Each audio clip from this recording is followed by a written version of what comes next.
Hola hermanos, ¿cómo están? Bienvenidos nuevamente a otro programa más de Apologética. La verdad los hará libres. El día de hoy está con ustedes Roquel Cárdenas, acompañado de mi hermano Adrián Castro desde la Isla del Encanto. Un placer saludarles. Oye, eso hasta rimó, Adrián. Vaya, ya tú eres medio poeta. Óyeme.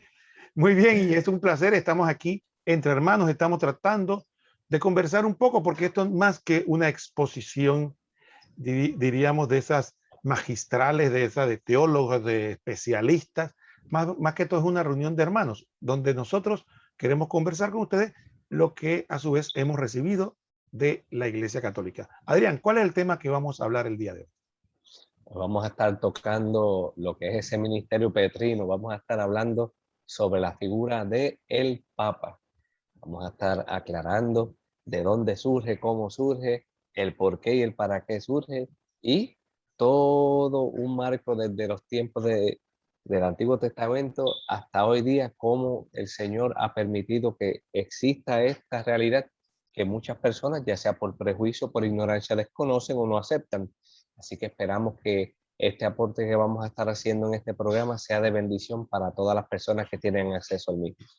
Mira Usted que dirá. hace poco en un video que tenía en YouTube, una persona me escribe y me dice, la palabra papa no está en la Biblia, como que es como que el fundamento del ministerio petrino, como dices tú, fuera la palabra papa. Entonces vamos a aclarar ahora en este programa cuál es el fundamento bíblico de este don que nos da Jesucristo, porque esto no es un don inventado por la iglesia, que vamos a poner un jefe para que guíe la iglesia o algo por el estilo, sino que es un don de nuestro Señor Jesucristo que le da a su iglesia.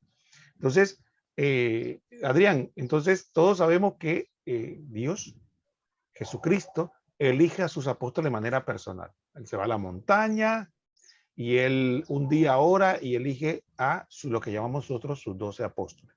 Sin embargo, hay un aspecto que quisiéramos destacar, Adrián, y es que cuando Jesús tiene un encuentro y que Jesús no hace cosas al azar ni porque se le pasó, sino que todo tiene un sentido y sobre todo las cosas que conservamos en el Evangelio, dice que Jesús, Adrián, cuando se encuentra con nuestro Señor, Jesús cuando se encuentra con San Pedro, no le llama Simón, no le llama Simón, que van a presentarle, imagínate que nos encontramos tú y yo, ¿no? Entonces alguien, en vez de decirme, yo te digo, hola Adrián, yo te llamo de otra manera, entonces efectivamente te quedaría un poco raro, ¿no?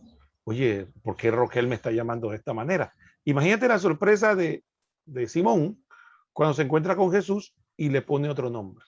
Y dice, ahora yo no te voy a llamar Simón, sino que te voy a llamar Cefas, ¿no? Entonces, eso es lo que nosotros llamamos un sobrenombre, ¿no? A veces cuando íbamos a la escuela, tú digas, ya no te voy a llamar Adrián, ahora te voy a llamar y te ponen un sobrenombre, ¿no? Entonces, pero acá lo que quieren buscar en Juan 1:42, dice la palabra, fijando Jesús su mirada en él, dijo, tú eres Simón, el hijo de Juan, tú te llamarás Cefas, que quiere decir piedra. Más claro que el agua, Adrián, ahí nos presenta, ahí nos está diciendo no solo el nombre, sino qué significa. Ahora, ¿por qué tú piensas, Adrián, que Jesús le habrá cambiado el nombre? Porque es que quería ponerle un mote a Simón. Sabemos que, eh, y vamos a estar profundizando ya mismo con unos ejemplos. Desde el Antiguo Pacto, cuando Dios cambia el nombre a una persona, con este cambio de nombre también viene una misión.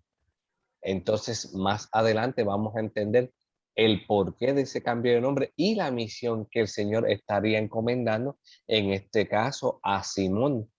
Y por eso es que estamos viendo ese cambio de nombre, no que por el gusto, sino que hay una razón, hay una misión la cual el Señor le va a entregar a Pedro. Y entonces, como dije ya mismo, con los ejemplos que vamos a estar proporcionando en breves instantes, vamos a comprender el propósito. Pero básicamente, cuando hay un cambio de nombre, hay una misión que le sigue a eso también. Mira, Adrián, y es importante lo que yo llamo la cultura. Porque, por ejemplo, yo me llamo Roquel. En mi familia me llamaban Rocky, ¿no? Así me llamaban, como el boxeador, ¿no? Como un diminutivo. Y creo que en América Latina es muy común. A veces las personas le ponemos un nombre y en la familia no lo llaman por el nombre. A tal punto que tú preguntas, ¿dónde está Adrián? Y la gente, ¿quién es Adrián? Ah, tú estás hablando y entonces dicen el sobrenombre. Entonces, pero esa es nuestra cultura y muchas veces se trata de un diminutivo y cuando vas a la escuela, Adrián, a veces te ponen cabezón, orejón, bembón, te ponen cualquier nombre, pero eso es para burlarse o lo que sea. Entonces, pero en la Biblia el cambio de nombre tiene otro sentido. Fíjate, Adrián, por ejemplo, tenemos el caso de Abraham, ¿no? Que a veces nos suena igual, ¿no? Dice Abraham, Abraham. Entonces uno dice, bueno, ¿y cuál es la diferencia? Sí hay una diferencia, ¿no? Era Abraham y después era como alargado, ¿no? Como Abraham, ¿no? Y entonces la Biblia nos cuenta, por ejemplo, de que, y vamos a buscar en las Sagradas Escrituras, que en Génesis 17:5 dice, no te llamarás más Abraham, sino que tu nombre será Abraham, pues te he constituido padre de muchedumbres de pueblos. Entonces, Adrián, en la Biblia, el cambio de nombre tiene algún sentido, ¿verdad? Eso es correcto. Y como dijimos ahorita, en este caso, cuando Dios le cambia el nombre a Abraham, ahí le indica también esa misión que irónicamente podemos ver que no solamente el cambio de nombre se hace, sino que el Señor junto con el cambio de nombre indica la misión que le está dando a la persona. Y entonces aquí es donde ya podemos estar comenzando a entender y, ¿verdad?, tener esas pinceladas para ir comprendiendo ya desde el antiguo pacto que el Señor no solamente hace un cambio de nombre, sino que en adición deja ver cuál es la misión que le quiere dar a esa persona que le está cambiando el nombre. Y el ejemplo de Abraham nos arroja muchísimas luces, porque podríamos hacer un programa completo sobre cómo Dios utilizó a Abraham una vez le cambia su nombre y todas las bendiciones que surgieron para Abraham y el pueblo de Dios. Pero no nos vamos a quedar ahí encerrados, vamos a seguir, ¿verdad?, dando más ejemplos para que los hermanos acá saquen provecho de esta información que, como siempre decimos, les recomendamos que tengan lápiz y papel a la mano para que todos estos ejemplos que nosotros les estamos dando, pues en sus hogares profundicen y vean que esto no es ni Roquel ni Adrián inventando cosas, sino que es una información que ponemos a su disposición para que usted saque provecho de la misma. Le dejo a usted, hermano. Sí, mira, por ejemplo, vamos a dar todos los dos ejemplos, porque como tú muy bien dices, Adrián, es a largo plazo, ¿no? Podríamos mencionar mucho, pero la idea no es aburrir, sino establecer del punto de vista de la cultura del pueblo de Israel y lo que nos interesa a nosotros más, la cultura bíblica, ¿qué significa cambiar el nombre? No por una persona, por Dios mismo. Entonces, hablamos de Abraham. Dice el Señor, tu vocación es que vas a ser el padre de muchedumbre de pueblos, de muchos pueblos. Ahora el segundo cambio de nombre. Veamos qué ocurre. Ahora encontramos a Jacob, ¿no? Todos sabemos que Isaac le pone a su hijo Jacob, le llama Jacob, pero Isaac le pone Jacob, pero Dios decide por una situación muy particular y por una misión que le quería dar y le cambia el nombre. Adivina cómo, le llama Israel. Entonces mucha gente no sabe probablemente que Jacob empezó a llamarse Israel, que es el nombre con que después conocemos al pueblo elegido, porque de ahí fue que salieron los 12 de Israel, o Jacob, salen las 12 tribus. Mira, y eso lo tenemos claramente en Génesis 32, del 28 al 29. Dice la palabra de Dios. Dijo el otro, ¿cuál es tu nombre? Jacob. En adelante no te llamarás Jacob, sino Israel, porque has sido fuerte contra Dios y contra los hombres y le has vencido. Entonces ahí vemos otro cambio de nombre que le da Dios a una persona, pero en función de una misión. Le está iluminando, le está diciendo, tú tienes una misión y por eso te cambio el nombre. Adrián. Y que algo que me llama mucho la atención, que muchas veces cuando Dios hace ese cambio de nombre, a veces la gente se cree que porque como hay que le cambió el nombre y ahí que automáticamente pasó algo milagroso y mágico. Por ejemplo, cuando sucede esta pelea de Jacob con el ángel del Señor que le cambia el nombre, ¿verdad? Que le dice, si no me bendices, no te vas. Y cuando le dice, mira, ya no serás Jacob, serás Israel, porque has luchado con Dios y los hombres y has vencido. Ahí automáticamente no pasó algo milagroso.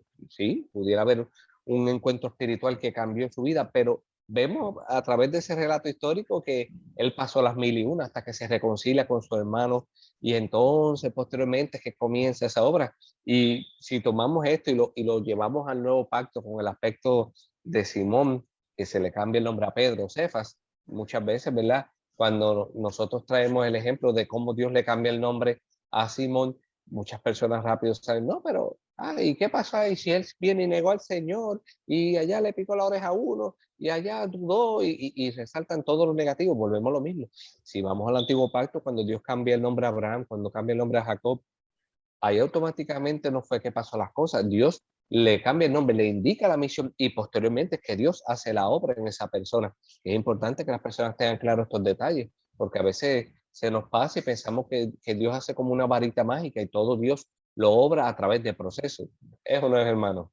Por supuesto, Adrián, y creo que hay un elemento que tú mencionas muy inteligentemente, que es el tema de los prejuicios, y a veces hay prejuicios hasta idiomáticos.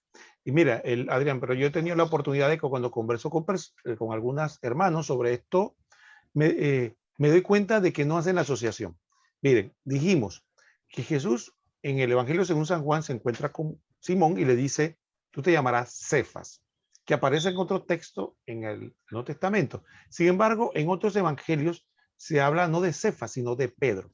Entonces, como que le cuesta asociar roca, Cefas, Pedro. Y eso amerita una explicación. Miren, lo que pasa es un tema de traducción. En arameo, tú podías llamar perfectamente Cefas a un varón, porque era en ese lenguaje no había problemas. Pero, por ejemplo, yo no puedo poner a un varón un nombre femenino en otros idiomas. Entonces, cuando la Biblia se escribe en griego, entonces la traducción más literal hubiera sido Petra, pero Petras no, para un varón en griego no sonaba, diríamos, elegante, pues no llamar con un nombre femenino a un varón. Entonces, ¿qué empezaron a llamarlo? Empezaron a llamar Petros.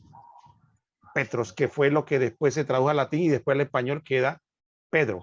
En inglés recuerden que es Peter. Entonces todo viene de Petros realmente y después en las otras lenguas se va traduciendo, pero la raíz es Petros. Entonces la gente dice, pero ¿qué tiene que ver Pedro con roca? Si Pedro es un nombre y hasta se acostumbra que en español es un nombre. Entonces tenemos que entender esta asociación. Cefas, roca, Petra, que se pone a Petros, que queda en Pedro, pero al final es piedra, lo que queremos decir. Entonces, por eso cuando hablábamos del texto, que lo hablaremos más adelante, veremos que vamos a usar el nombre para que suene mejor, suene como debería o como se dijo en el lenguaje original. Pero, ¿qué te parece, Adrián? ¿Qué pensaría, qué tú piensas que se habría imaginado Simón cuando le dicen, oye, tú serás piedra? ¿Qué habrá pensado Simón en ese momento? Yo imagino que se tuvo que haber quedado en shock, como dicen los anglosajones, porque tenemos que recordar que muchas veces nosotros queremos, como qué bueno que tú traes las aclaraciones de la cultura y de los lenguajes, porque muchas veces pretendemos entender lo que ocurrió hace 2000 años en una cultura diferente con la mentalidad nuestra. Y entonces, cuando vamos allá, y Pedro está claro conforme a su cultura y conforme al lenguaje, lo que se le está diciendo, el significado que trae esto de ser una piedra, tomando en consideración la manera en que construían también los templos y todas estas cosas.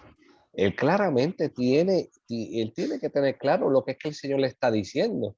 Lo que pasa es que también, recordemos, pues, la profesión que ejercía Simón, pues son cosas que le va a chocar en el momento, como yo diría a todos en algún momento, los que recibimos el llamado del Señor para servirle, lo primero que empezamos es con la incredulidad. Yo, que busquen a otro, que yo no tengo nada que ver en esto. Sin embargo, el Señor va moldeándonos, va poniendo situaciones en el camino que nos hace reflexionar y reaccionar hasta que llega el punto en que verdaderamente decimos sí al Señor. El Señor le dice a Pedro de primera, Simón, vas a ser Cefas, que vemos posteriormente en Mateo 16, 18, como lo reafirma, ¿verdad? Que en este caso, como tú dices, le dice, eras Pedro, que significa piedra. Y vemos todas las cosas por las que tuvo que pasar Pedro y llega al punto en que cuando ya el Señor resucita, encara a Pedro y ahí le da esa oportunidad, ¿verdad? De arreglar lo que ya había pasado, pero en eso profundizamos ya más luego. Pero que a donde quiero llevar, obviamente siempre al principio va la persona queda un poco consternada. Un ejemplo, la misma Virgen María. Cuando el ángel le dice, tú vas a dar a luz un hijo, se llamará Emmanuel, Dios con nosotros. La misma palabra dice que quedó confundida. Pero cuando alguien verdaderamente sabe que algo proviene de Dios, pues claramente ahí se haga en mí según tu palabra. Sabemos que Pedro al principio quizás se quedó ahí que no sabe ni lo que pasaba, pero cuando crees en el Señor, lo sigue y el Señor se va a encargar de hacer lo que él promete, lo cumple. Mira, Adrián, y hay una cosa aquí importante que a mí me gusta aclarar términos, ¿no? Por ejemplo, si tú estás hablando con una persona que no es de tu país y tú le hablas de peso, tú tienes que aclarar si tú estás hablando de moneda o estás hablando de la medida, de libras, kilos, ¿no? Entonces, ¿estamos hablando de moneda o estamos hablando de la medida de la cantidad de masa versus la gravedad, ¿no? Entonces, con la gravedad, pero no, entonces tenemos que aclarar términos. Y es interesante lo que tú dices de las profesiones. Fíjate, Jesucristo era un carpintero y ese es otro tema de aclarar. En la cultura hebrea, un carpintero no era lo que nosotros acostumbramos. ¿Qué es el carpintero? ¿Qué asociamos? Trabaja con madera. Y el ebanista hace muebles. Pero en la cultura hebrea, un carpintero se le llamaba así, y es la traducción que le hemos dado, pero realmente sería como un maestro de obra. Era un experto en construcción. Él te podía hacer una silla, te podía construir una casa. Él era, eso es lo que era. Tenía que saber de hierro, tenía que saber de roca, tenía que saber de fundamentos. Por eso Jesús, ven que muchas de las cosas habla de construcción. ¿Ve? Entonces, cuando Jesús estaba hablando de construcción, no solamente estaba hablando como Dios, sino desde el punto de vista humano, desde su profesión. Entonces, cuando un carpintero puede hablar de Dios, puede hablar de maderas y le queda muy bien porque sabe de madera. Un electricista puede hablar de Dios y tal vez mencione algún ejemplo eléctrico porque eso le queda bien porque sabe de eso. Los pescadores cuando hablaban de Dios decían que había que pescar, que había redes, que había peces, que había... Entonces, sí, tiene que ver mucho nuestra experiencia humana. Entonces, cuando hablamos de roca, tendríamos que fijarnos qué quería decir con roca. Porque, por ejemplo, en Panamá, cuando alguien dice, hey, tú me estás tirando piedra, ¿qué dice? Me estás dando duro, entonces me estás cuestionando, entonces para nosotros eso es tirar piedra. Pero, ¿qué sentido, como muy bien dijo Adrián, qué sentido tiene para Jesús piedra? Entonces eso lo vamos a ver en el texto y si me permiten lo quisiera leer para que nos pusiéramos todos en consonancia según las Sagradas Escrituras. Miren, busquemos todos y me disculpan si es un poco largo, pero vale la pena ponerle atención. Dice Mateo 16, del 13 al 19. Jesús se fue a la región de Cesarea de Filipo y estando allí preguntó a sus discípulos, según el parecer de la gente, ¿quién es el Hijo del Hombre? Respondieron unos, dices que eres Juan el Bautista, otro que eres Elías o Jeremías o alguno de los profetas. Jesús le preguntó, ¿y ustedes quién dicen que soy yo? Pero contestó, tú eres el Mesías, el Hijo de Dios vivo. Jesús le replicó, feliz eres, Simón Barjona, porque esto no te lo ha revelado la carne ni la sangre, sino mi Padre que está en los cielos. Y ahora yo te digo, tú eres Pedro, y sobre esta piedra edificaré mi iglesia. Los poderes de la muerte jamás podrán vencer. Yo te daré las llaves del reino de los cielos. Lo que ates en la tierra quedará atado en los cielos, y lo que desates en la tierra quedará desatado en el cielo. Entonces, Adrián, yo pienso que ahí claramente el Señor nos explica qué sentido tiene la palabra piedra para él, o cefas o roca. Incluso, incluso, ¿verdad? Ya que nosotros como cristianos siempre, además de la Sagrada Escritura, contamos con lo que es la Sagrada Tradición y el Magisterio. Sabemos que este aspecto que el Señor ha hecho con nuestro Señor Jesucristo de ponerlo como cabeza, por decirlo de esa manera, ya esto, si vamos cercano a nosotros, en el Concilio Vaticano I se definió y se repitió con más fuerza en el Concilio Vaticano II. Y si vamos a la época de los apóstoles, una vez el Señor resucita y la iglesia comienza en marcha, sabemos que tenemos, ¿verdad? Lo que testimonios fieles sobre Tertuliano, sobre San Cipriano, sobre Clemente de Alejandría, que llamaban a Pedro el elegido y claramente lo dejaban a ver como el escogido, como el primero entre los discípulos, que muchas veces es importante, ¿verdad?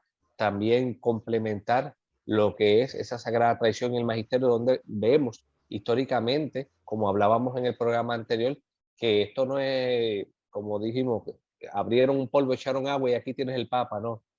Vemos que esto es una sucesión apostólica que ha habido y desde que el Señor pone a Pedro a la cabeza, ya durante los siglos, como dije ahora mismo, estos nombres de los primeros santos, está ahí claramente, donde dejaban ver a Pedro como la cabeza, como el primero de los demás apóstoles. No, y Adrián, y entonces importante el concepto en que Jesús pone a Pedro, ¿no? A Simón, a Cefas, que él está hablando en un contexto figurado. Y tenemos que irnos a la figura porque en la figura es que está la enseñanza. Jesús no nos usa una figura para adornar, no es una figura retórica para adornar el lenguaje, sino que está dando una enseñanza. Entonces, cuando tú das una enseñanza, es como cuando tú le estás explicando a tu hijo y de repente le dices, oye, ¿sabes qué?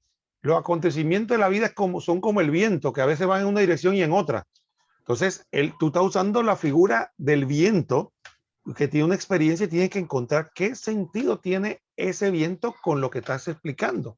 Entonces, aquí nosotros tenemos que ver que Jesucristo está hablando de qué? De la iglesia, de la asamblea del pueblo de Dios. Pero ¿en base a qué? ¿En función de qué? De una construcción, ¿no? Sobre una edificación. ¿Y qué es una de las cosas más importantes en una edificación? La base, el fundamento. De hecho, Jesús en otro texto anterior ya le había explicado al pueblo y a los apóstoles lo importante que para él que era la base. Decía que la casa construida sobre la roca era firme, que la casa construida sobre arena se caía. Entonces ya vuelve con el mismo tema de la construcción y la base. Y dice, hombre, ¿y cuál es la base? Que Jesucristo como constructor, porque él se está declarando constructor, yo estoy construyendo la iglesia. Entonces, dice, yo como constructor voy a poner este fundamento. Sobre este fundamento voy a construir mi iglesia. ¿Y a quién declara roca? A Pedro, a Simón. No es. Entonces, como decíamos, Adrián, tú eres Cefas y sobre estas Cefas edificaré mi iglesia. Entonces, cuando uno escucha, tú eres piedra y sobre esta piedra edificaré mi iglesia. ¿Qué ocurre con el texto? Por eso explicamos. Hay un disonancia para nosotros porque dice Pedro piedra. Entonces la gente dice, pero sí está hablando de dos cosas distintas. No, está hablando de lo mismo. Está hablando del concepto de construcción. Adrián. Y algo que hay que compartir también con los hermanos, como tú comentas, siempre que nuestro Señor Jesucristo iba a dar una enseñanza, utilizaba lo que son las parábolas, que son ejemplos del diario vivir para que las personas entendieran las cosas. Por eso es que lo mismo lo entiende un adulto con un pequeño. Y en este caso, como lo hemos venido explicando desde el comienzo, Jesús como un carpintero, o sea, como un maestro de obra, está utilizando los términos que van en base a la construcción, que ellos pueden asimilar para que ellos vayan entendiendo la realidad espiritual que conlleva lo que él está diciendo a ellos. Cuando está hablando de esa construcción, de esa edificación, cuando habla de esa piedra y cómo va a edificar la iglesia, claramente ellos, aunque quizás estén imaginando literalmente un edificio, en el ámbito espiritual van a entender el aspecto de la iglesia, que era, ¿verdad?, esa asamblea de Dios. Entonces, poco a poco vamos a ver cómo el Señor cada vez, de poquito a poquito, los va llevando. Lo que pasa es que volvemos lo mismo. Si nosotros simplemente vamos a tomar textos aleatorios, a ver, eso era un invento que están tirando aquí. No, no, aquí estamos poniendo pieza a pieza las partes del rompecabezas para que cuando culminemos al final, todos puedan ver la obra maestra real de lo que es el papado, el ministerio petrino o la supremacía de Pedro sobre los demás apóstoles por mandato del Señor, no por capricho nuestro. ¿Eso no es? No, por supuesto, Adrián. Y como dice, escuché una vez a, a un teólogo, decía, los misterios de Dios, los designios de Dios son insondables, ¿no? Algunos podría decir, mira, tal vez Pedro no era el mejor candidato entre los apóstoles. Habría dicho, mira, mejor hubiera puesto a Juan o a Natanael, que dice que era un apóstol puro, un israelita puro. Y que mira, que Natanael hizo una confesión. Natanael hizo una confesión cuando dice, tú eres el Mesías, tú eres el rey de Israel. ¿No? Le hizo esta confesión, pero sin embargo, la confesión no le dio, no le confirió Dios el ser Pedro. Mira lo interesante. Dios tiene un misterio en su selección, ¿no? Entonces, ¿qué ocurre? Adrián, fíjate que escoge a Pedro, ¿no? Y cuando lo elige y pone esta experiencia de que, como muy bien tú dices, lo coloca como el primero entre los apóstoles, ¿qué ocurre? Hay una calumnia que quiero empezar aclarando. Entonces, cuando nosotros explicamos esto, dicen algunos, no, lo que pasa es que la iglesia católica está fundamentada sobre un hombre, mientras que nuestra iglesia está fundamentada sobre Cristo, Jesucristo, que es nuestra roca, no un hombre. La iglesia católica jamás ha enseñado que Pedro sostiene la iglesia, ni que el Papa sostiene la iglesia. Jamás. La iglesia la sostiene Jesucristo y la iglesia es de Jesucristo. Es más, la prueba fehaciente tenemos los católicos, a diferencia de estos grupos, que tanto tenemos prueba de que Jesucristo la sostiene que tiene 2000 años a pesar de nosotros mismos, a pesar de nuestros pecados y nuestras miserias. Jesucristo mantuvo en diferentes países a lo largo de una larga historia la iglesia católica. Eso es imposible para ningún hombre. Ningún hombre puede sostener en diversos países, culturas, a lo largo de la historia, una organización como la iglesia católica, viéndola desde el punto de vista humano. Solo Dios puede sostener algo como eso. Entonces sí, nuestra iglesia la sostiene Jesucristo. Y cuando decimos que Jesucristo puso a Pedro piedra como la base de su iglesia, era porque él lo iba a colocar ahí, pero el que lo iba a sostener a Pedro era Jesús. Jesús es el que lo dijo, yo te voy a poner ahí, pero yo no te voy a dejar solo, a tal punto que vemos en los siguientes textos que nos habla de que empieza a darle dones ya. No le dice, tú eres la piedra y bueno, sálvese quien pueda, sino dice, te voy a dar la piedra.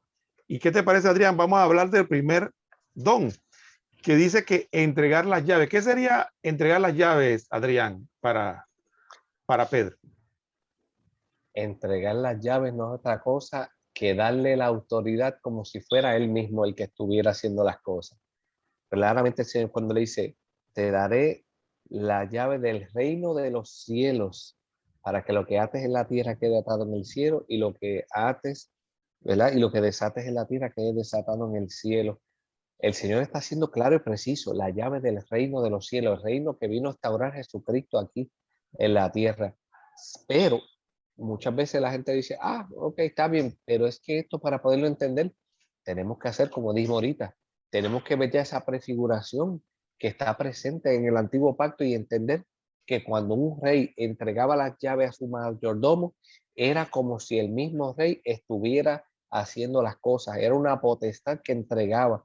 Y así lo podemos ver por la misma palabra de Dios. Roque, no sé si tú quieres compartir el texto bíblico. Sí, porque ese texto no es mío, así que yo sí lo voy a compartir, porque yo comparto lo que no es mío y lo que es mío no lo comparto. Entonces, entonces mira, Adrián, mira lo interesante. Yo quiero poner un ejemplo, ¿no? Digamos que ustedes saben que Adrián vive en Puerto Rico, en la Isla del Encanto, yo vivo en Panamá. Entonces, ¿qué ocurre? Cuando digamos que Adrián me invita a Puerto Rico y me dice, Roquel, vente a Puerto Rico.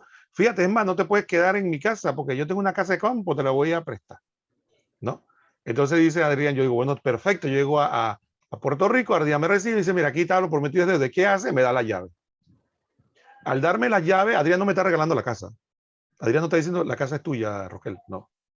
Pero Adrián sí me está dando una potestad. Me está diciendo, tú puedes entrar, hacer uso de la cosa, la casa sigue siendo mía, ¿ve? Pero yo te la estoy cediendo. Entonces, ahí hay una figura muy humana nuestra, ¿no? Que podemos nosotros utilizar. Lo que pasa es que a veces volvemos a los términos. Cuando nosotros escuchamos la palabra mayordomo, nos imaginamos estas personas allá en Inglaterra, que todavía se usa, en América Latina muy poco se usa eso, pero ahí en esos países de Europa se usaba la figura del mayordomo, una persona vestido formalmente y abría la puerta, buenos días, y te dejaba pasar. Y entonces nos quedamos con esa figura, pero esa no es la figura del mayordomo en la Biblia, o la traducción de los mayordomos más cercana sería un administrador. Es una persona que es un administrador, es una persona que tú no es el dueño, pero se le da el que pueda gobernar, guiar para dar los mejores beneficios según lo que el dueño quiere. O también hoy día lo llamaríamos gerente, o como Adrián en inglés, tú que sabes más inglés que yo, como El CBO, ¿qué le llaman? manager, Al el manager, manager, el y también, CEO. ajá, CEO le llaman también. Bueno, entonces, ¿qué ocurre? Todos esos términos modernos significa que alguien que no es dueño, pero yo te voy a dar esta autoridad. Entonces, eso es lo que es.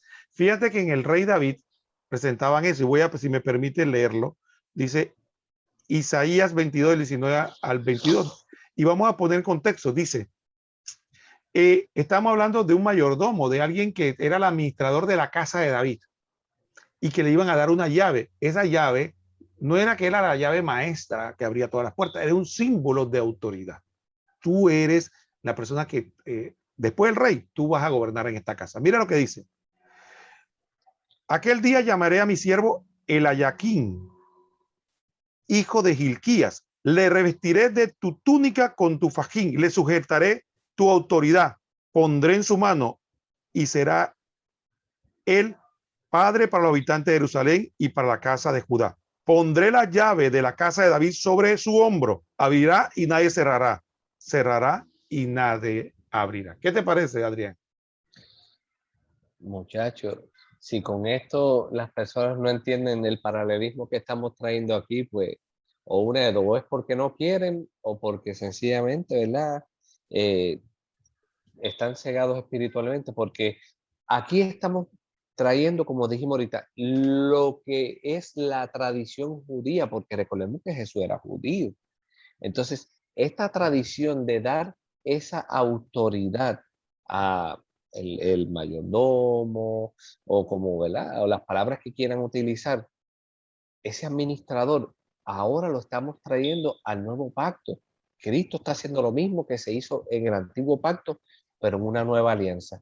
Está dando una llave, o sea, está dando una autoridad para administrar.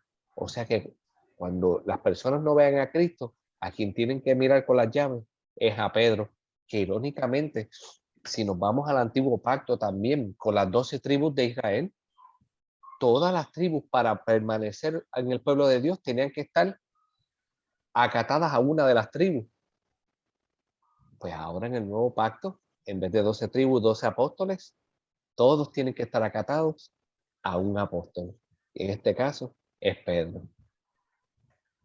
Mira, Adrián, y hay otro tema. Algunos dirán, bueno, mira, tú y Adrián se ponen a hablar ahí cosas de que Adrián te prestó la casa y que el mayordomo, pero aquí estamos hablando de cosas espirituales, no estamos hablando de cosas de que te prestó la llave. Bueno, en primer lugar yo quisiera aclararle de que las cosas espirituales son inmateriales y en la Biblia existe lo que se llama la analogía, donde se compara las cosas materiales con las cosas espirituales para poder explicarlas.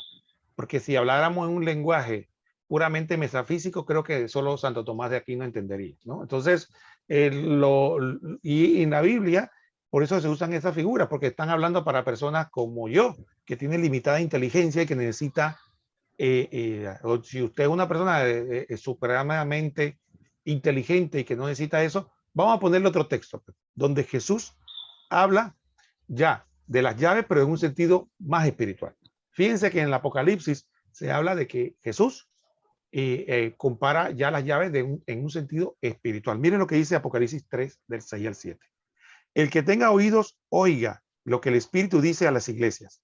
Al ángel de la iglesia de Filadelfia escribe, esto dice el santo, el veraz, el que tiene la llave de David. Si él abre, nadie puede cerrar. Si él cierra, nadie puede abrir. Entonces, imagínense, esta llave que dice que tiene el santo, el veraz, que es Jesucristo, que es la llave de David. Pues, pero esa llave, entonces, ¿qué casa si David había muerto mucho tiempo? Obviamente estaba hablando de un sentido espiritual, estaba hablando de un sentido de el reino de los cielos. Entonces, aquí vemos que Jesucristo por eso usa la analogía de llaves y no de una ciudad, de una casa, sino que explicamos lo que era la llave y el sentido del administrador y qué sentido tenía, pero Jesucristo lo aclara, como dice Apocalipsis, del reino de los cielos. ¿Y qué es el reino de los cielos? El gobierno de los que quieren seguir a Dios. ¿No? Eso es Y que el reino de hablando, los cielos. y hablando Vale. de cuestiones de gobiernos y de orden, voy a compartir unas, unas porciones para no extendernos de algo que me llama mucho la atención, Roquel. Y es que si nosotros miramos en las menciones de los apóstoles, siempre se cita primero a Pedro.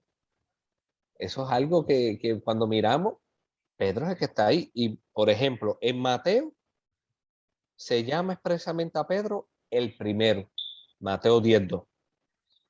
También sabemos, ¿verdad? Según el tiempo de la elección, Andrés precedía a Pedro, pero el hecho de aparecer Pedro en primer lugar indica su oficio de primado. Otro detalle, Pedro juntamente con Santiago y Juan pudo ser testigo de la resurrección de la hija de Jairo, Marcos 5:37. También de la transfiguración, Mateo 17:1, y de la agonía en el huerto, Mateo 26:37. Entonces, cuando el Señor predica a la multitud, desde la barca de quién? De Pedro, Lucas 5:3. También pagas por sí mismo y por el tributo del templo, Mateo 17:27. También exhorta a que después de su propia conversión corrobore la fe a sus hermanos o los confirme, según la traducción, ¿verdad? Que eso está en Lucas 22:32. Y después de la resurrección que se le aparece a él, solo antes que a los demás apóstoles, lo podemos ver en Lucas 24:34 y en Primera de Corintios 15:5. Y por ahí podemos seguir, pero el punto es que siempre vamos a ver de alguna manera u otra esa primacía de Pedro sobre los demás apóstoles. Ahora te dejo, hermano, para que sigas abundando. No, sí, entonces esto que comparte precisamente viene a reafirmar de un modo de vista explícito lo que estamos hablando. Los apóstoles y los que escribieron los textos entendieron desde la primera comunidad cristiana, porque recuerdo que los evangelios se escribieron después de los acontecimientos, entendieron de que Pedro ya tenía el oficio de primero. Entonces, desde los textos van presentando. Miren, por ejemplo, hay una cuestión que se narra de manera, digamos, casual.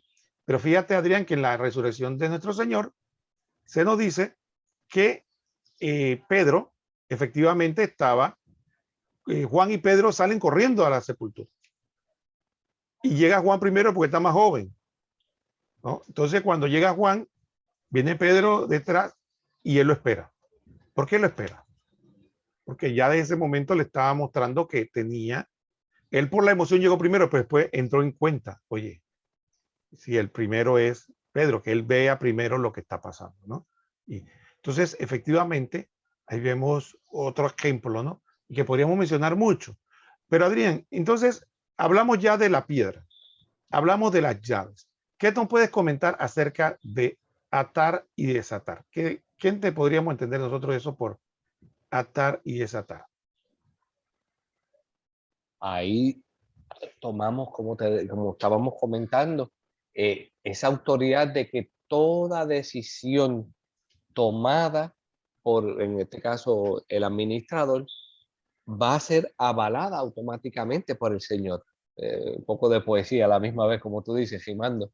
Pero lo que está dejando saber claramente es que tiene la autoridad plena, que prácticamente, como vamos al Génesis, cuando Dios hablaba, decía, y Dios dijo y se hizo. Así mismo acontece ahora en el nuevo pacto. Dios habla y se hace, y al Dios dar esa autoridad de atar y desatar, de esa misma manera, como cuando nosotros oramos, hágase tu voluntad tanto en la tierra como en el cielo, así mismo cada vez que este administrador de la iglesia, del reino de los cielos, decreta algo, automáticamente es una realidad espiritual que se está realizando en el cielo y que, como es mandato de Dios, tiene que ser cumplido por todos los fieles de la misma manera. Si tiene algún Sí, mira, Adrián, aporte hay un ahí. tema, sí, mira, hay un tema interesante con respecto a esto. Y es el tema específicamente de, fíjate que cuando Jesús habla de que ustedes atan cargas pesadas sobre, las personas, Jesús está hablando a los fariseos y le dice, ustedes atan cargas pesadas a la gente y no ven un dedo para moverla. Eso nos implica de que Jesucristo usaba, igual que el lenguaje rabínico, la palabra cargas, atar, como una forma de lo que había que cumplir frente a Dios, lo que habría, porque era un lenguaje común. Atar significaba prohibir, desatar significaba permitir.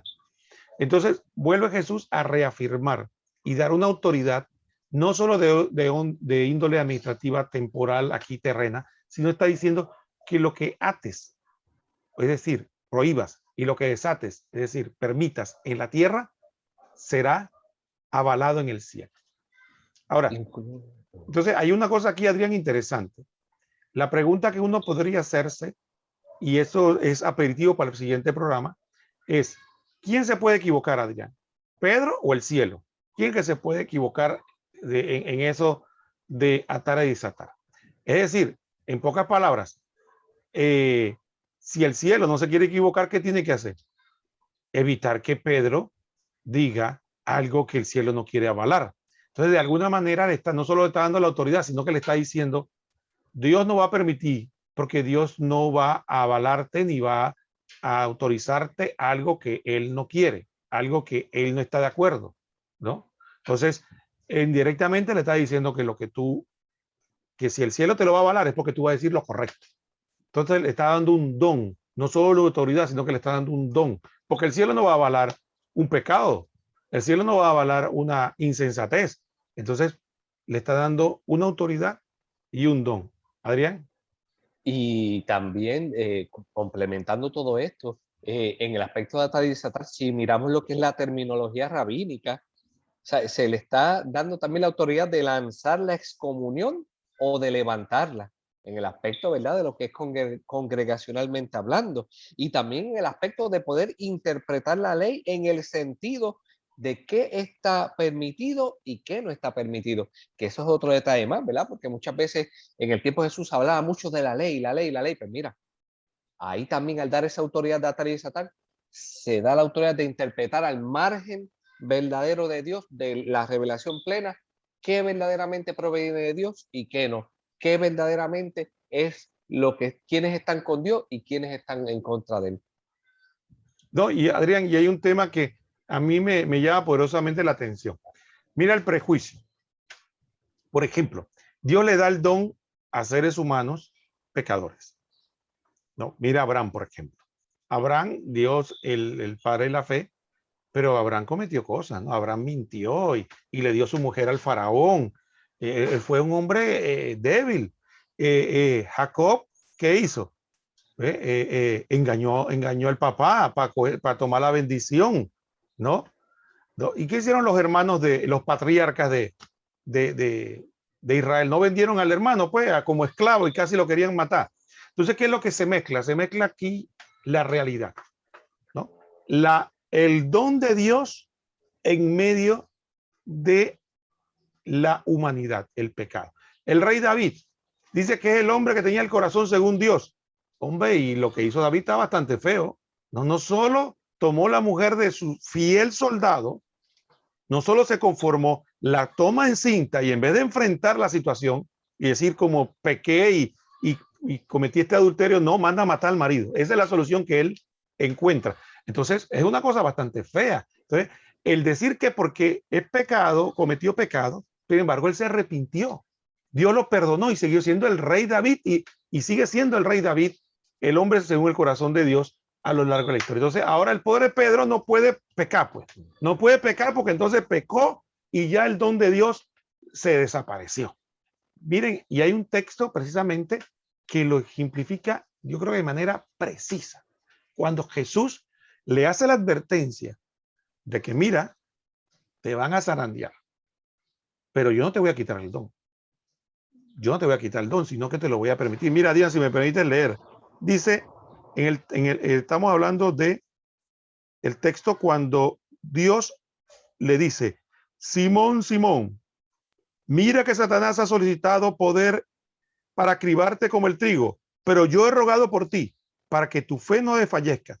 Tú entonces, cuando hayas vuelto, confirma a tus hermanos. Lucas 22, del 31 al 32. Entonces Jesucristo le estaba profetizando lo que iba a hacer, ¿no? Le estaba profetizando lo que iba a hacer, pero le dijo, tu fe no va a fallecer. Entonces, confirma a tus hermanos, no le está quitando el don. Adrián. Nuevamente estamos viendo cómo el Señor reafirma la misión que le ha encomendado a Pedro. Por eso fue que en un principio lo dijimos y lo recalcamos. Nosotros no solamente estamos disparando de la baqueta, nosotros estamos poniendo pieza por pieza de rompecabezas para que las personas vayan comprendiendo esta realidad, que no es un capricho, que no es un invento, sino es una orden del Señor. Es lo que Dios ha querido para mantener el orden. Dios es un Dios de orden y por eso es que Él ha permitido esto de una manera, ¿para qué? Para que siga su reino aquí en la tierra. Si Cristo es la cabeza, como decíamos en el programa anterior, en el aspecto espiritual tenemos que tener una cabeza en el aspecto humano. Cristo era Dios y hombre, necesitamos la parte humana, la parte visible de la iglesia, que fue lo que hablábamos en el programa pasado. ¿Por qué? Porque el ser humano es visual, necesita ver para entender. Y aquí es como el Señor está nuevamente recalcando la misión que le ha dado a Pedro de ser el administrador del reino de los cielos aquí en la tierra. Roquel. Bendito sea Dios que el Papa peca, ¿no? Y no digo porque el pecado sea motivo de alegría, sino porque al sufrir las debilidades nuestras, entiende nuestra fragilidad. Por eso, por ejemplo, el Papa que hoy día está gobernando la iglesia, Papa Francisco, habla tanto de la misericordia, porque efectivamente, ¿quién pobre nosotros si no tenemos misericordia a Dios y que si no tenemos misericordia unos con otros? Que dicho ese paso, quiero hacer el comercial aquí de que a mí me gustaría que más gente tuviera misericordia al Papa, porque hay gente que parece que no tiene ninguna misericordia con él. Entonces, entonces hay una cosa importante aquí, y vuelvo y recalco. Nosotros no seguimos hombres, nosotros seguimos al Señor y lo que el Señor estableció. Entonces recuerdo que San Juan Bosco, en una anécdota, estaban haciendo una procesión y alguien decía, alguien empezó a decir, viva el Papa, ¿no? Y otros decían viva y decían el nombre del Papa que estaba gobernando en ese momento, y don Bosco lo corrigió y dice, no digas el nombre, di viva el Papa, porque nosotros lo que estamos siguiendo es lo que Jesucristo estableció en una persona. Benedicto XVI dejó de ser el Papa a partir de su renuncia y sigue siendo un miembro distinguido de la iglesia, pero no es el Papa. Es el día que el Papa Francisco, ya sea por fallecimiento o renuncia, debe ser el Papa, será un hermano distinguido nuestro, pero no es el Papa, es el Papa. Y el otro tema es que importante es saber de que el Papa es un ser humano dentro de su fragilidad. Puedo contar una anécdota, por ejemplo, de Juan Pablo II, porque se hizo pública cuando se hizo el proceso de canonización. Juan Pablo II se confesaba diariamente. Imagínense, imagínense la conciencia que tiene el Papa de su fragilidad, que requiere confesarse, y hay gente que ni siquiera sabe que el Papa se confiesa.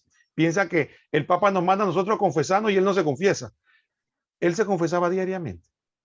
Entonces, no creamos que los papas no son conscientes de su fragilidad y de su capacidad de poder con su pecado dañar. Pero el don de Dios no se reniega, igual que pasa con el sacerdote, el obispo, que su pecado no se le quita por el don de Dios, a menos que la iglesia decida definitivamente relevarlo. Adrián, hay un texto que creo que todos conocemos, que es como diríamos la restitución de San Pedro. Y es que después que él lo niega, y creo yo, ¿no, Adrián? Y me permites hacer la comparación, es cuando se da, no sé si en Puerto Rico se dice así, se da la bravuconería de Pedro, ¿no? Pedro dice, no. El hecho, mire, ¿saben dónde está la bravuconería de Pedro? No es que él diga o tenga el deseo de serle fiel al Señor, eso lo tenemos todos y caemos.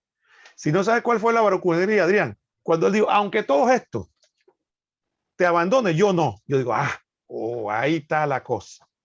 Cuando tú dices que todos los demás van a oír, tú no. Dice, ay, Señor. Y ahí Jesús le dijo, ay, Dios mío, vas a ver. Entonces, yo creo que eso fue una lección muy grande para Pedro, ¿no? De esa bravuconería de que yo con mi fuerza humana puedo hacer. Entonces, Jesús lo enfrenta a su realidad, pero sin embargo, a pesar que lo enfrenta a su realidad, no reniega el don, sino que se lo reafirma. Y recordemos que 3 veces en lenguaje bíblico significa una reafirmación. De hecho, en algunos países orientales, tú tienes que afirmar 3 veces una cosa para decir como que lo estoy confirmando con toda certeza. Así que la negación triple de Pedro tenía un sentido de negación absoluta. Por eso Pedro lloró amargamente. No crean que fue sino porque haberle negado 3 veces de manera tan consecutiva era una afirmación rotunda de que yo no lo conozco. ¿No? Era una negación total. Entonces, ¿qué ocurre? Por eso Jesucristo lo sana triplemente diciéndole, realmente me amas. Y lo que nos interesa a nosotros es la otra parte. Mira esto, Adrián, permíteme si voy a leer. Juan 21, del 15 al 17. Después de haber comido, dice Jesús a Simón Pedro, Simón de Juan, ¿me amas más que estos? Le dice él, sí, Señor, tú sabes que te quiero. Le dice Jesús, apacienta mis corderos. Vuelve a decirle por segunda vez, Simón de Juan, ¿me amas? Le dice él, sí, Señor, tú sabes que te quiero. Le dice Jesús, apacienta mis ovejas. Le dice por tercera vez, Simón de Juan, ¿me quieres? Se entristeció Pedro de que le preguntase por tercera vez, ¿me quieres? Y le dice, Señor, tú lo sabes todo, tú sabes que te quiero. Y le dice Jesús, apacienta mis ovejas. ¿Qué te parece, Adrián, esa reafirmación de Jesús para Pedro? Esa apacienta mis corderos, apacienta mis ovejas, prácticamente es lo mismo que el Señor ya había dicho en Mateo 16, 18, aquí lo está reafirmando, confirmando y levantando a Pedro, sacudiéndole el polvo y purificándolo para que sigan esa misión. Y claramente se refieren a esa inmediata y exclusivamente a Pedro. ¿Para qué? Para que se encargue del rebaño de Cristo, para que pueda estar a cargo de toda la iglesia y apacentar, refiriéndose a los hombres, significa lo mismo que gobernar. Y eso lo podemos ver en Hechos 20, 28. También eso lo establecía lo que era la antigüedad de la terminología profana y bíblica, ¿sabes? Estamos hablando que ya esto es algo que se traía desde antemano y en Hechos 20, 28 confirma esto que estamos diciendo, que Pedro va a estar apacentando las ovejas, o sea, va a estar a cargo de los hombres gobernándolos. ¿Por qué? Por designio del Señor. Volvemos a lo mismo. Y siguiendo lo que tú comentabas ahorita, Pedro, que fue el primer papa, negó al Señor rotundamente. Y nosotros pretendemos que los papas actuales sean perfectos. Mira, tristemente, como tú decías ahorita, siempre van a haber personas que critiquen al papa. Y estamos hablando al papa, como tú dices, no estamos hablando nombre, al papa. Porque Juan Pablo II, ay, que si era muy carismático. Benedicto dice, ay, que si era muy estricto. Papa Francisco, ay, que si parece liberal. Mira, tú eres católico, tú lo que tienes que decir cuando hables del Papa, tú eres Pedro. Así tenemos que referirnos al Papa. No podemos ser más papistas que el Papa, ni creernos nosotros los que se sientan en el trono de la gracia de Dios a mandar para el infierno a mundo todo el mundo. Tanto que hablamos del amor de Dios y tristemente no sabemos reflejarnos en el prójimo. Y hay un aspecto muy importante que yo quisiera hablar con respecto al Papa, con respecto al cariño, ¿no? Y yo creo que todo lo que hemos tenido la experiencia, y yo uso la figura de mamá y papá, ¿no? Porque hay quienes tienen la oportunidad de vivir con su papá o con su mamá o con ambos, pero todo lo que vivimos lo aprendemos cuando nos hacemos adultos de que papá no es perfecto. Papá comete errores, papá se equivoca, papá peca, pero es mi papá y yo lo quiero. Entonces, a veces yo lo que extraño es ese amor, ese cariño fraternal que debíamos tener por el Papa y que yo siento que es como aquel hijo que está esperando que el Papa diga algo equivocado para entonces darle con un bate. O sea, tú estás en una cena hablando y el papá hace un comentario que no es exacto y dice, no, papá, eso no fue así. Por Dios, bendito sea Dios. O sea, no estamos hablando aquí de negar la doctrina o de negar la doctrina o de hacer una aclaración. Mi pregunta es, mire su corazón. ¿Usted realmente ama al Papa? ¿Usted realmente quiere el Papa o usted está usando que tiene algún resentimiento, está usando cada vez que puede para darle con todo. Entonces, eso es lo que uno tiene que discernir. Uno tiene que discernir los espíritus, porque a veces los espíritus lo llevan a uno y uno no se da ni cuenta y usa nuestro intelecto o nuestra supuesta defensa de la doctrina, pero lo que está llevando es otra cosa en el corazón. Entonces, esto lo hacemos porque estamos hablando del Papa y tenemos que hablar de la realidad que vivimos hoy, ¿no? Vivimos hoy día. Y hay otro aspecto, Adrián, importante de apacentar. Imagínate, si yo siembro en el pueblo de Dios la desconfianza de que este Papa anda mal, entonces todo el mundo, sálvese quien pueda. Pues. Entonces el Papa dice, vamos por aquí, todo el mundo dice, vamos por el otro lado.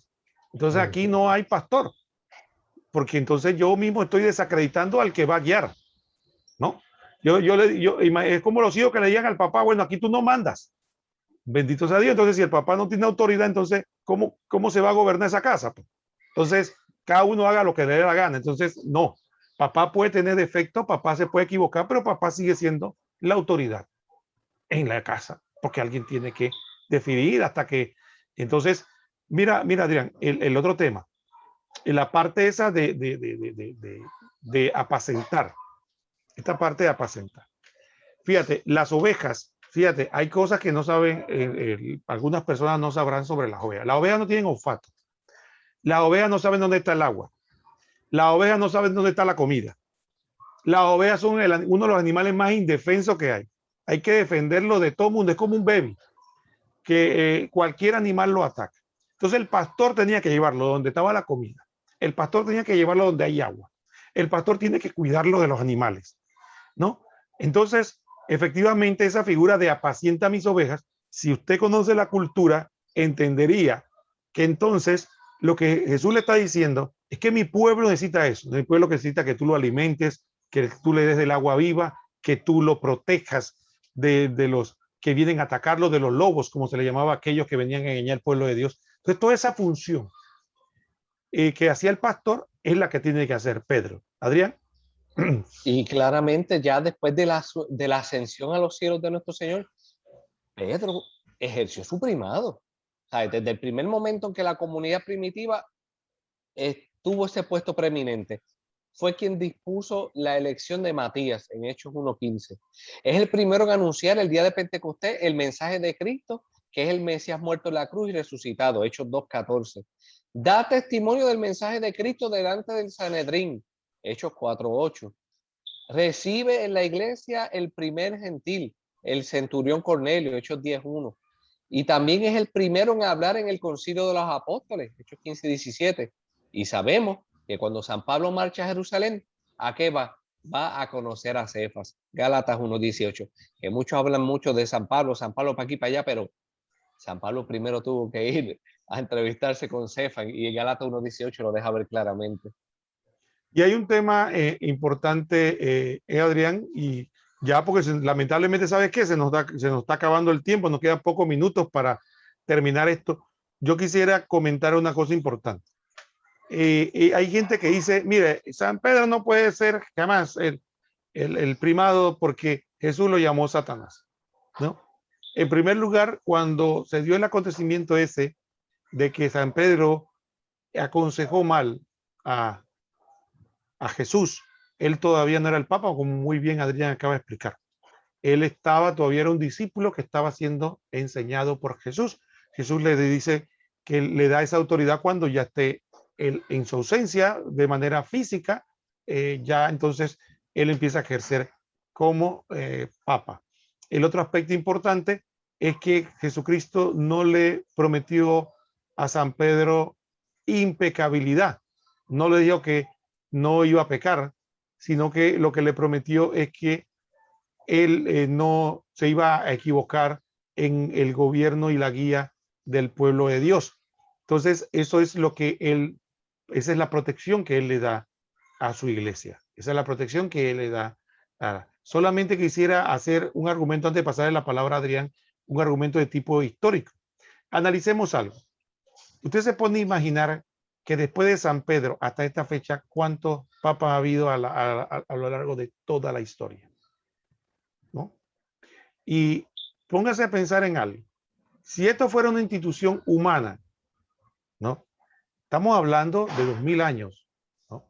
Usted póngase a pensar en su país, cualquier país, el que usted considere más desarrollado, pero inclusive en nuestros países. Llega un presidente, un gobernante, dice, mira, el que estaba acá hizo todo mal, ahora yo voy a hacer esto de esta manera. Y viene el otro gobernante y dice, mira, este lo hizo peor que el anterior, ahora yo voy a cambiarlo. Y es una de las quejas que tenemos nosotros de nuestros gobernantes. ¿Por qué? Porque son humanos. Y efectivamente, cada quien quiere ir de acuerdo a su forma de pensar. ¿Cómo preservar la doctrina? ¿Cómo ser consistente a lo largo del siglo con diversos hombres de diversos países, diversas culturas, diversas épocas? ¿Cómo se pudo conservar eso? ¿Pudo un hombre hacerlo? ¿Dónde está la mente maestra? Si nosotros no vivimos 2000 años, la gente del más robusto vive 100 y se renueva toda una generación, ¿no? De aquí a unos 50, 100 años que no tenemos nosotros, viene una generación nueva de católicos y viene un nuevo papa o cuántos papas nuevos. ¿Y cómo se conserva eso? ¿No será, póngase a pensar, no será que hay alguien superior, alguien más grande que nosotros que conserva esa continuidad que usted quiere? ¿Ah? ¿Cómo es posible que hay otros grupos que se separaron de la Iglesia Católica y se están multiplicando de una manera espantosa y cada quien enseña lo que quiere y cada vez se separan más? ¿Por qué se da eso? ¿Y por qué se da que en la Iglesia Católica, a pesar de nuestras diferencias, hay unidad? Adelante, Adrián.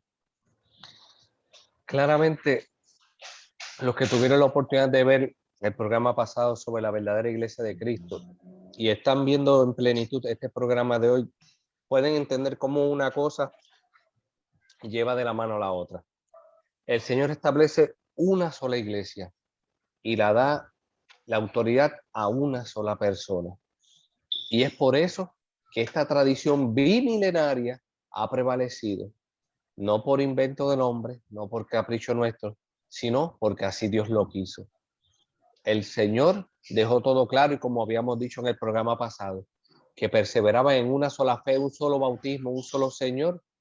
Así el Señor a través de todos estos siglos se ha encargado de mantener esa enseñanza, la cual hoy día prevalece y así será hasta el final de los tiempos. Sabemos que muchas personas no les gusta esto, no lo quieren aceptar, pero nuestro deber es compartir esta información para que los hermanos que nos están viendo en sus hogares verifiquen esta información que estamos diciendo y saquen sus propias conclusiones. Nosotros no imponemos la fe, nosotros simplemente la proponemos. Sembramos, usted se decide cuál va a ser el terreno.